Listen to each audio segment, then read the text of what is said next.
देवी देवता की पूजा करने पर गरीब आदमी गरीब ही रहता है, पर यक्षिणी की साधना करने पर गरीब शीघ्र ही अमीर कैसे हो जाना है? इस ब्रह्मांड में कई तरह के लोक हैं। इन लोकों में अलग अलग तरह की प्रजातियों का निवास है। कुछ लोग पृथ्वी से नजदीक है, कुछ दूर। यक्ष, किन्नर, गंधर्व, पिशाच, प्रेत, अप्सरा इत्यादि शक्तियां देवताओं से निम्न शक्ति वाली है। ये पृथ्वी लोक से नजदीक रहती है। मान्यता है नजदीकी लोक में स्थित शक्तियों को प्रसन्न करना आसान है, क्योंकि इन तक हमारी मानसिक तरंगें जल्दी पहुंचती है। यक्ष और यक्षिणी की साधना। यक्ष एक ऐसी प्रजाति है जो कि रहस्यमय और मायवी है। 64 प्रकार के यक्षों की प्रजाति पाई जाती है। इनमें से एक कुबेर नाम के यक्ष सुप्रसिद्ध है, जो कि देवताओं के कोषाध्यक्ष है और अकूत धन संपदाओं के स्वामी भी है। इस तरह यक्षिणियां भगवान शिव और माता पार्वती की सेवा में लगी रहती है। ये चुड़ैल और पिशाचों से अलग है और साधक द्वारा सिद्ध की जाती है।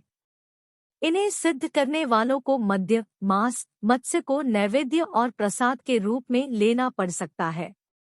ऐसी ही 8 यक्षिणियों को सिद्ध करने का विधान है। सुर सुंदरी यक्षिणी, मनोहारिणी यक्षिणी, कनकावती यक्षिणी, कामेश्वरी यक्षिणी, रतिप्रिया यक्षिणी, पद्मिनी यक्षिणी, नटी यक्षिणी, अनुरागिणी यक्षिणी। उपरोक्त यक्षिणियों को माह भर के भीतर प्रसन्न करके काम निकाला जा सकता है। इनको सिद्ध करने की विधि यहाँ नहीं बताएंगे। देवी देवताओं को प्रसन्न करना मुश्किल क्यों है? देवी देवता उच्च कोटि की ताकतवर शक्तियां हैं। प्रत्यक्ष या अप्रत्यक्ष रूप से संसार को चलाने की जिम्मेदारी इन्हीं पर है। ये मनुष्य की पूजा पाठ पर जल्दी ध्यान नहीं देती, क्योंकि इन तक हमारी प्रार्थना या तरंगे पहुंच ही नहीं पाती। इनसे निम्न लोक में रहने वाली शक्तियां हमारे निवेदन को रोक लेती हैं। उदाहरण, अगर आप मुख्यमंत्री के पास कोई शिकायत या निवेदन लेकर जाना चाहें तो उनके नीचे काम करने वाले तुरंत अड़ंगा लगा देंगे। ठीक उसी तरह वहां भी चलता है।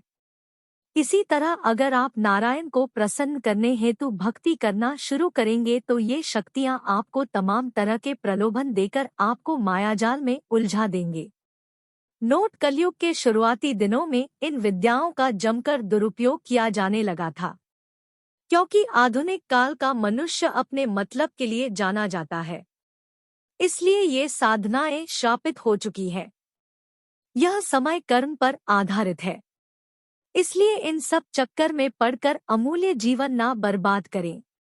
वैसे भी जो जिसकी पूजा करता है वह मरने के बाद उन्हीं के पास जाता है।